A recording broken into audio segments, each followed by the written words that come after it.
नमस्कार, मैं अक्षता और आप देख रहे हैं आंखें न्यूज़ 24। आज भाई दूज का पर्व मनाया जा रहा है। यह पर्व देश भर में कार्तिक मास की शुक्ल पक्ष की द्वितीय तिथि को मनाया जाता है। इस दिन बहनें भाई के माथे पर तिलक करके उसकी लंबी आयु और सुख समृद्धि की कामना करती है। भाई दूज का पर्व आज मनाया जा रहा है। यह पर्व देश भर में कार्तिक मास की शुक्ल पक्ष की द्वितीय तिथि को मनाया जाता है। इस दिन बहनें भाई के माथे पर तिलक करके उसकी लंबी आयु और सुख समृद्धि की कामना करती है। रक्षाबंधन की तरह यह त्यौहार भी भाई बहन के प्रति एक दूसरे के स्नेह को अभिव्यक्त करता है। भाई दूज को भैया दूज, भाई टीका, यम द्वितीया, भ्रातृ द्वितीया आदि नामों से भी जाना जाता है। इस दिन बहनें पूजा करती हैं, कथा कर व्रत रखती हैं और भाई को तिलक करती हैं। हिंदू धर्म के अनुसार ऐसी मान्यता है कि इस दिन बहन के घर भोजन करने से भाई की उम्र लंबी होती है। इससे उसके जीवन में सुख शांति की प्राप्ति होती है।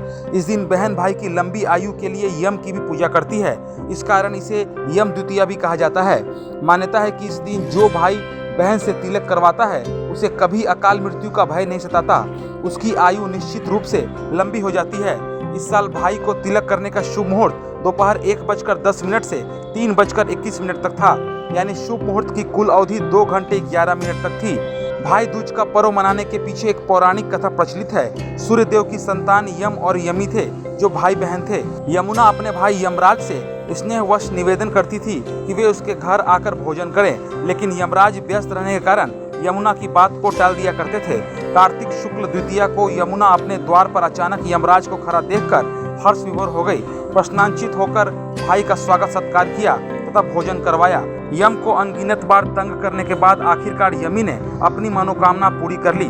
उसके भाई ने आखिरकार उसकी मांगे मान ली और उससे मिलने आया। दोपहर के भोजन के बाद उन्होंने उनके माथे पर तिलक लगाया और उनकी लंबी उम्र की प्रार्थना की। ऐसा स्नेह और प्रेम प्राप्त होने पर यमराज ने अपनी बहन से वरदान मांगा। वह प्यारी बहन थी।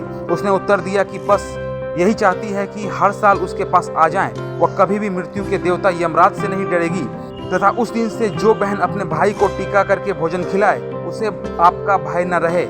अपनी बहन की प्यारी इच्छा सुनकर यमराज बहुत प्रसन्न हुए और उन्होंने अपनी बहन को आशीर्वाद दिया और उनकी इच्छा पूरी की।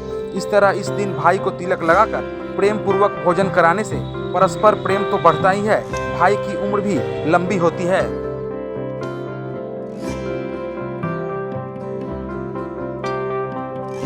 अगर आपने अभी तक हमारे चैनल को सब्सक्राइब नहीं किया है तो तमाम और खबरों के लिए हमारे चैनल को सब्सक्राइब करें और देखते रहें आंखें न्यूज़ 24, नजर हर खबर पर। क्या आप पत्रकारिता के क्षेत्र में अपना कैरियर बनाना चाहते हैं? तो आज ही Royal Ashoka Institute of Mass Communication and Journalism में अपनी जगह सुनिश्चित करें। आर्यभट्ट ज्ञान विश्वविद्यालय पटना से मान्यता प्राप्त 100% प्लेसमेंट के साथ royal Ashoka Institute of Mass Communication and journalism नामांकन जारी है। हमारा पता है DS/16 गायत्री मंदिर के समीप, कंकड़ बाग, पटना 8,20,000। आप हमें संपर्क भी कर सकते हैं।